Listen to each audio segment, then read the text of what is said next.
Hello, and welcome to the next tour with Andia. and Ian. We are here today on episode 23, Transition and Finding Your Career Path, Part 2. So we are joined with our esteemed guest, Mr. Andrew Polley. He spent 4 years in the United States Army. He attained the rank of specialist. He transitioned in October of 2006. So it sounds like it's a long time ago, but there's a reason why we want to talk to Andrew. He is currently serving as an area manager for Amazon. So how did he make it from his career in the Army to what he's doing today? That's what we're going to dive into on this episode. So Andrew, welcome.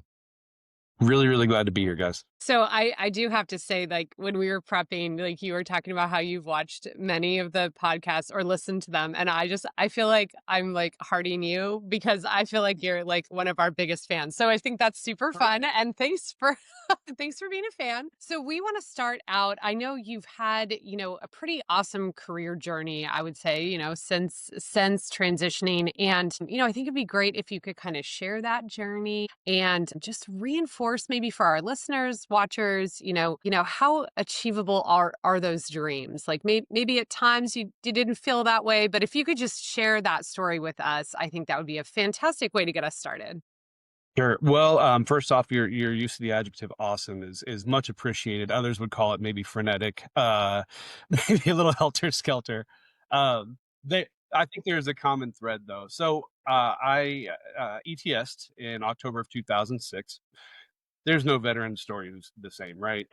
My enlisting story is a little bit different. Also, I was 26 when I enlisted, so I was a old man in the barracks, older than all my all my platoon sergeants, usually about as old as my first sergeant. It's just kind of the way that it went. But when I got out, I was 30, and just sort of trying to figure out what I wanted to do with my life. And it took a while. I knew that something that was very important to me, and this became a stronger thread as I sort of traveled through the years, is that I wanted to be of service to other people.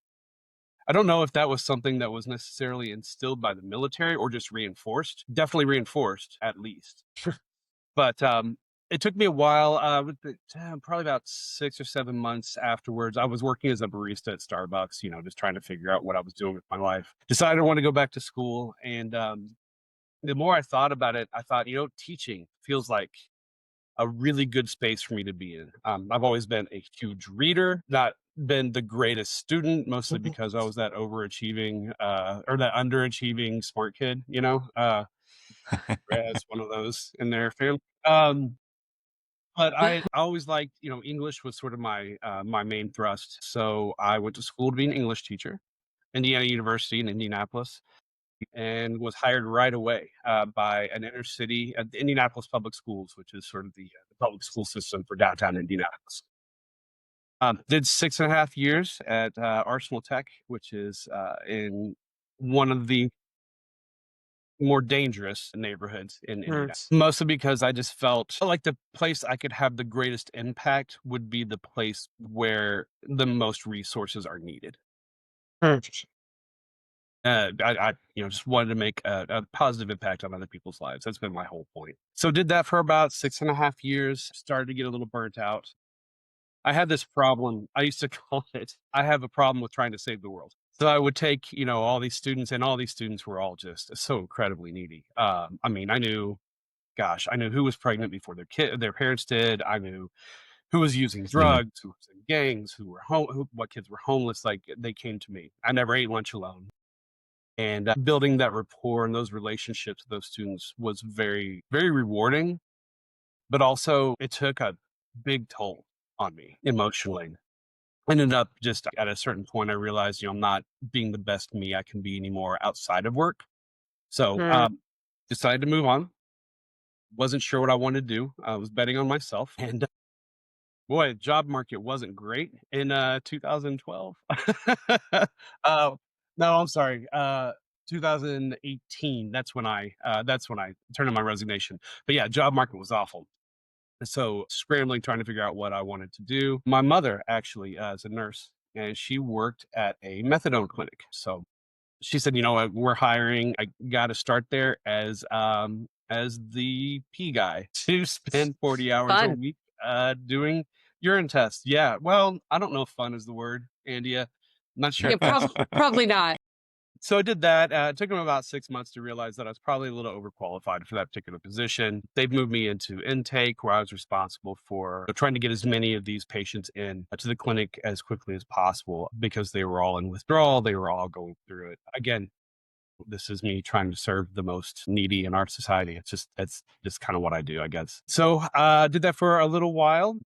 Had some life changes that happened and needed to move up in pay scale and got my certification. Took me about 2 months to get a certification for mental health or a substance abuse therapist. Normally it takes people about 6 months to do that particular coursework. Old Army grindstones, put your nose to it and get through it, right? Yeah. So then I did that for a few years and I recognized that that same pattern was happening again. The straw for me that broke the camel's back was going to a funeral for a 25-year-old patient of mine who she had 3 small children, and I just couldn't do it to myself anymore. Um, one, turned in my resignation. Two, got into therapy. So again, that mental health episode that you guys had a few back was the whole way through. I was just saying preach because mental health is such an enormous need, especially for veterans.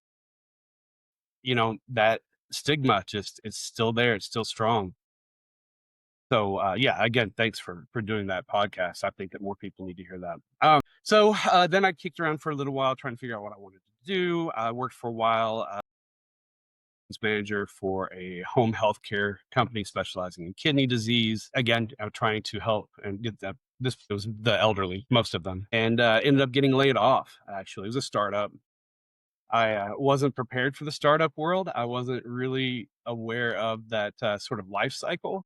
They had finished their fundraising phases, and now they were down to the we need to show a profit. So they slashed, I want to say, 30% of their workforce. I made it through 2 rounds of layoffs, and the whole while through, I'm telling my team, "Don't worry about it. Don't worry about it." They're telling me there's no more layoffs, and then I got the act. Jeez. Yeah, Good grief. these things happen. I'm very much a believer in things happen for a reason. Immediately, started going through. They gave me severance, which was nice. But then I started. Okay, well, I'm gonna have to get unemployment. I have to start looking for a job, and I started working the resources that I knew were out there.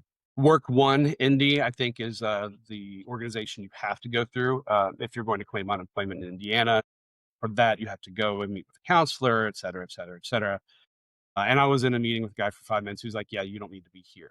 You're a veteran. You've got a college degree. I'm not trying to get you a job at Burger King." Okay, I appreciate that. He told me to check out Hire Heroes USA, pointing me in that direction. He's like, "Yeah, I heard they do great things with veterans." I called them, I think actually on my way home from that appointment. Got hooked up with the transition specialist. Her name was Hannah Cooper. From the first moment of that conversation, the absolute optimism and faith and belief that she had in me, someone she'd never met before, was just incredible. And it's exactly what I needed at that point. You're just laid off. It's not great for the self-esteem. You're feeling like, what am I going to do? I'm a single dad. I've got to provide for these kids. I've got a mortgage. I've got, on it. She just said, "Look, we're going to make this happen. We're going to get you where you deserve to be." So, okay, let's go. And they walked me through the entire process. I mean, everything from editing LinkedIn profile, resume editing, tips and tricks for, listen, getting a job now is not like it was 20 years ago. Yeah, that's right. You're so right. Yeah. Oh, man, all these companies use AI to scour your resumes for like keywords, and you have to know how to tailor it to those positions in those companies. And without her, I would have been absolutely lost. So I was unemployed. I took that 2 month severance and I made it stretch 4 months, and I was up against it. It was literally the day after my first interview with Amazon. I had a come to Jesus meeting with myself and said, "Okay, look, if that Amazon thing doesn't pay off, we're going to have to put the house up for sale. We're going to have to make some drastic moves," which might be takeaway number one. Build yourself a nest egg. It's important. But yeah, they helped me with mock interviews. They got me set up. I got an offer letter from Amazon the day after that little come to Jesus meeting with myself. Right? Yeah, yeah, Mhm. Hooray! exactly. Yeah, Amazing. Happened in just the right time sometimes. Yeah. yeah. And then there was a salary negotiation, and something else I had never done with any job before. And I called Hannah, and I was like, "They're asking me how much I want to make. I don't know how to answer that question. What It do is I a want to weird make?" question. Yeah. Yeah. I'll Yeah. tell you what I want to make. Well, and surprisingly, she said, "You know what? Look, let me get back to you. Let me do some research." She called me back 30 minutes later, and she gave me a number that I would never have asked for. Never.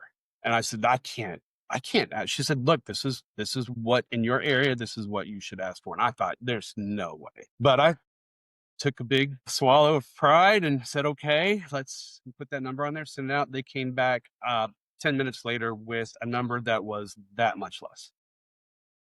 Yeah. It Wow. was remarkable, and I've been off and running ever since then. It's been about a year, actually, here in 2 weeks, it'll be a year that I've been at Amazon. Congratulations. That's awesome. Thank you. Yeah. That's Like, yeah, amazing. quite the journey from enlisting late to, the service for others kind of seems to be the theme that you've had throughout your post-military transition. Absolutely. But I'd like to kind of pull a little bit more of a thread on the Hire Heroes USA, which is, of course, Yeah. how we were connected with you. 2 episodes ago, for those who have listened, we met with Ross Dickman, of course, the CEO of Hire Heroes USA. And one of the things that really drew us to wanting to talk to you was not just because of the fact you were named their Junior Enlisted Client of the Year, so congratulations on that, Thank you. but moreover was Ross's just exuberance and excitement about the success story of what really paints what Hire Heroes USA does. So if you could talk a little bit more about your particular experience working with the program, and thanks for talking about all the wonderful little modules and things that they helped you with. But what would you tell others looking for what's next for them and how this program might be useful to them? Yeah, that's a great question. I've actually done this with several of my friends. I have a really good friend, actually. I'm gonna go watch some football at his house after this interview. Excellent. He's an Air Force veteran. He did, I wanna say, 7 tours, and Wow. he was, security, so Yes. he's been through it. He's been through it. He's a great guy, and I actually recommended him to Hire Heroes because he was, in the same position a lot of us are in, underemployed, not where you should be. But what would I say to people? No matter what stage you're in, whether you're underemployed or unemployed, they will help you. They can help you negotiate for more money. They can help you with a Mm. job search. I mean, there's everything having to do with your employment. They've got someone who can help you. They've got volunteers that do mock interviews. In fact, I'm filling out the paperwork now to volunteer with the organization because I'm such a Nice. believer in what they do. But I mean, I don't want to say they hold your hand because you still have to do the work. And make no mistake, this was a 40-hour a week job. And the job market that last year was just absolutely brutal. I sent out 150, 160 resumes. And every single one of those are all specifically tailored to that job and that company. And I had a total of 3 interviews. And that is Yes. not a reflection on the resume or on Hire Heroes. It's just a lot of people, a lot of companies out there post jobs, and then they just kind of sit there for 6, 7 months. Yeah. Yeah. That's the same experience I've Yeah. had too. Yeah. Very You're similar. not Yeah. alone in this. Yeah, it's Everybody out so there, frustrating. you are Yeah. not alone in this. You're hearing it from 2 guys who have just been through this. Well, and not just that, and actually, that was another thing that Hannah did too. She helped me understand, like, look, this is not you. This is the job Mm. market. This is what happens right now. And whereas in the past, like this whole process would have just caused me to just spiral, depression, anxiety. You would think if there was a time for someone who was sort of struggled with that throughout his life anyway, that would be it. But I felt so much support from Hire Heroes USA, from Hannah specifically, that I just felt like, no, it's okay. It's going to be all right. I'm going to get through this. This is just a moment. get through this moment to the next one. And I did. I just can't say enough, honestly. I know it sounds like I'm not I'm not trying to be a walking advertisement. They are not paying me. Uh, n when something happens in your life, someone or something comes into your life that makes such an enormous impact, it's very easy to talk about what they did for you, and they just I owe where I am right now in large part to the work that I put in and how they help prepare me for that. Yeah. I couldn't agree with you more.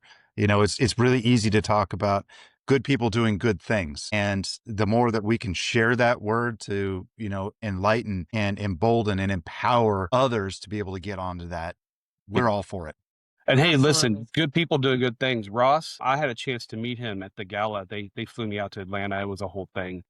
Look, I have a huge case of imposter syndrome, so this whole award thing still feels really weird to me.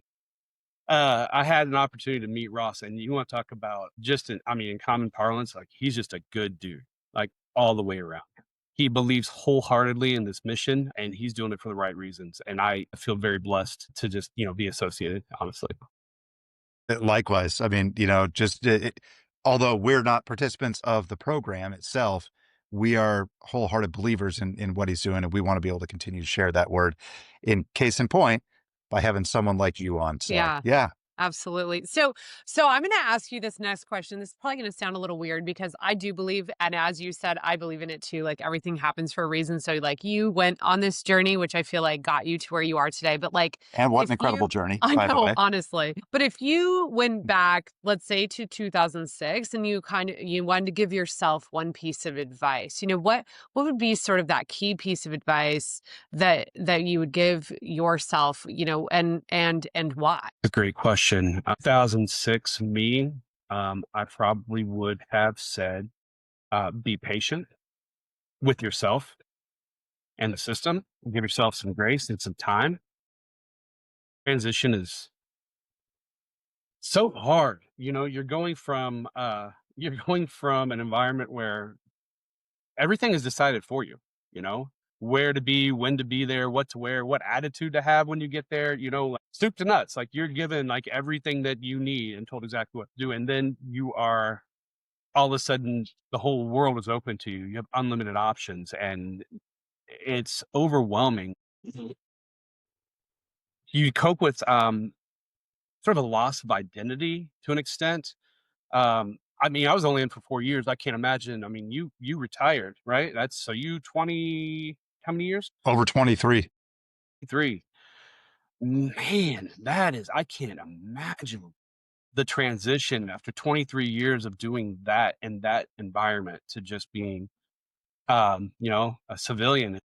It's a crazy it's a crazy transition. So I would tell myself, be patient, find the resources and use them. And don't beat yourself up too much over all, setbacks. There's going to be setbacks. For sure. Absolutely. Grace, right? Give yourself some grace. And I feel Absolutely. like, you said transition is hard. I feel like if you don't think transition is hard, there's just varying degrees of hardness, right? For some people, it can be really, really complicated and complex. And for others, they seem to have gone through it pretty easily. And then maybe there's bumps in the road along the way. So I think, again, our message is always you're not alone. Everyone is going through the same thing. It's just varying degrees. And I think the key piece of advice to be patient, I think is something we could all learn a little bit from, Yeah. but that's a really great point. Well, and I would also like to kind of highlight, you hit on a couple of really interesting points there where you talked about, transition being difficult, but the fact that you didn't land in Hire Heroes USA until what, 14 years, 18. 16 years, Yeah, 18 and years after 18 you years later. separated. The fact that there was still some skill building that needed to occur, Yeah. that's truth, because transition can hit at very different points in Mm. time. Even if you've been out of the military for a long time, there are still things to learn. And I really appreciate the fact that you highlight that we are learning beings and that we need to Boy. continue to refine ourselves throughout time and maybe reinvent ourselves along the way as well. So thank you for highlighting that. That is a really, really critical piece that I'm glad that you were able to flesh out of that. Yeah. And with that, Andrew, I'd just like to kind of just let you, close it out and see if there's anything else that you'd like to add in. No, sort of touching back on, you said this sort of common thread with me. When I was a teacher, every semester I had one day set aside, I would give a lecture, and it was the same lecture, and it was that a life of service is a life well lived. I believe that at the core of me, and whatever that form that service takes, I think it's important that we be of service to our fellow man. Whether that's military or volunteering, it does a number of things for you. And people say, "Oh, I don't have time," et cetera, et cetera. I can tell you this: there's next to therapy, there might not be anything better you can do for yourself than to make yourself of use to someone else. The sense of well-being, the sense of connection you get from that, the growth of empathy, seeing someone else's struggle, I think is something that as veterans, it's important to continue on that journey. All right. And that's just, again, that's just me. I don't speak for everyone. And God knows I don't know everybody's struggle and everybody's path, but I can tell you that that has been sort of the calling card of my life. And it's given me purpose and a real sense of identity. And I'm fortunate. And don't be afraid, goodness gracious, again, to use the resources that are out there. Yeah. Absolutely. Such Yeah. great words. And I feel like there's no better place to transition now to some fun parts of the podcast today. So we're gonna switch gears a little bit, and I'm gonna ask you this question that we ask all of our guests, Well, I which know. is what's in your rucksack? So a metaphorical item, maybe, or a real item, Literal. Yep. or literal, yeah, outside the box as you want to be here, but what's something you would have taken from your military service into your civilian life? And then what's one thing you could like leave behind? Um, love this question. I love this question. I've thought about this question. One thing I would take, and this goes back to maybe the second week of basic training. 4 a.m., we are out in formation, waiting for the DFAC to open, standing at attention, in formation. Nobody can move, nobody can breathe, nobody can twitch. And the drill sergeant spent the next 4 hours going up and down the line, finding the smallest thing they could find about everyone and just laying into them. And the whole time, this is 4 hours standing at attention.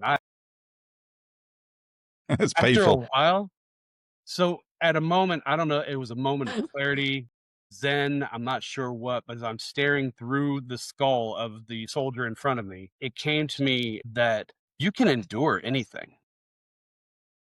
Hmm. Being persistent, grit, whatever the common, the current, buzzword is, the Army very much helped me understand that no matter how bad things are, like, this is just a moment. You get to this moment to the next one, you can do that, no problem. Look at what you've endured. So Hmm. that's a lesson that has stayed with me. Absolutely. Love that. Yeah. Excellent. And what I would leave, oh man, the 4 years I had to spend away from my kid, that was Yeah. Hmm. tough. That was tough. No kidding. She was Yeah. 5 Because, when I went in. oh, geez. Yeah. And that time, that's one thing that you Don't can ever never get it get back. back too. So, And to yeah. this day, I feel the loss of that. Now, thank God, her and she's my hero, honestly. Her name's Ivy. She's gonna watch this. She's gonna be mortified that I bring her up. But she is, when I told her I was going to the Army, she just said, "Okay, Dad." Like, she just took it like a champ. I can't believe it. And then 4 years after Hmm. that, we picked up like nothing happened, and we are just so incredibly close. And her and my other 2 daughters, they're just my favorite humans. They're just the best parts of me. And I those 4 love years that. away, Yeah. It's crushing. that was hard. Absolutely. Well, Andrew, we're going to do one thing real quick. Shout out to Ivy and your other girls too. I Marley know and that, Avery, yeah, they're gonna there you go. Yay. Love it. So, girls, we are so proud of your dad. He is an incredible human being, and we thank you for ensuring that he's here to make sure to share his incredible story and a story of with the common thread of just continually giving back. You, sir, are the spirit of, I think, what we aspire to be as somebody that can continue to give back to our fellow man. So, thank you for that.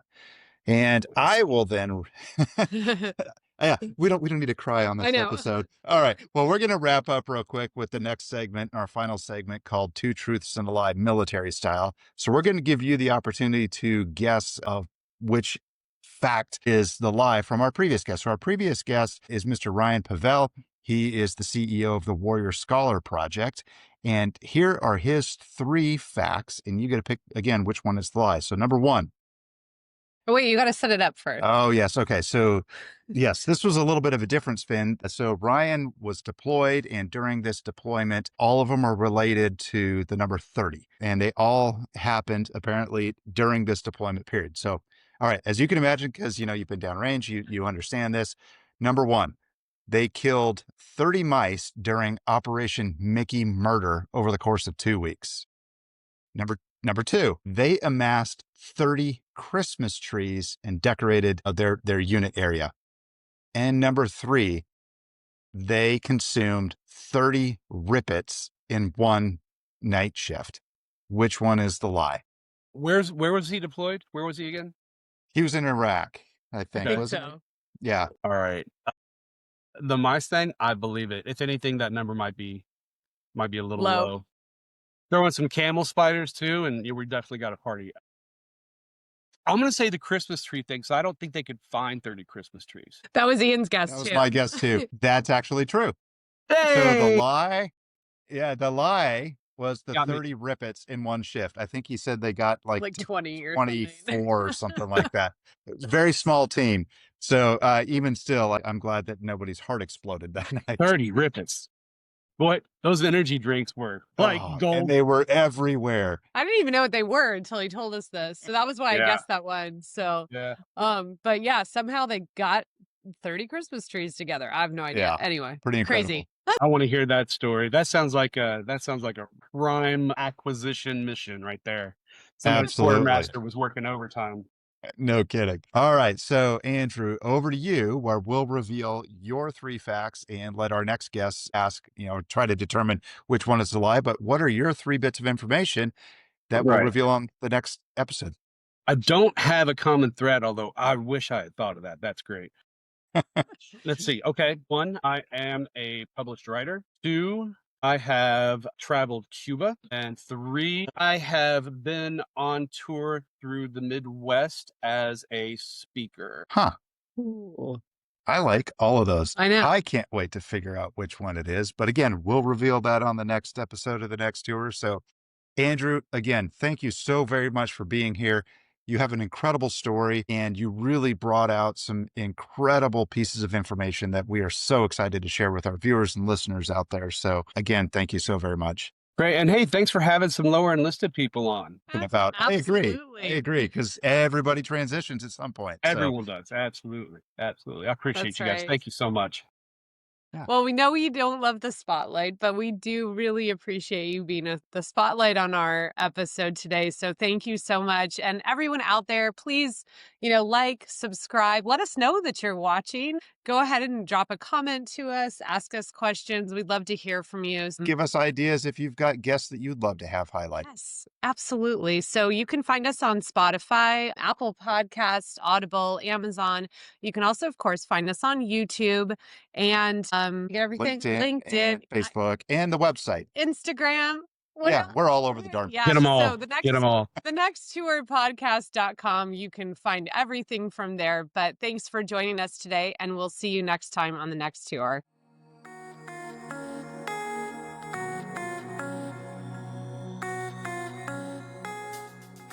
The views, opinions, and advice expressed by our guest on the next tour are their own and do not necessarily reflect the official policy or position of the podcast, Andia, or any affiliated organizations. While we strive to provide helpful and accurate information, this podcast is for informational purposes only. We encourage listeners to consult with professionals or conduct their own research before making any significant decisions related to military transition or post-service life. The content is intended as guidance and personal perspective, not as official advice.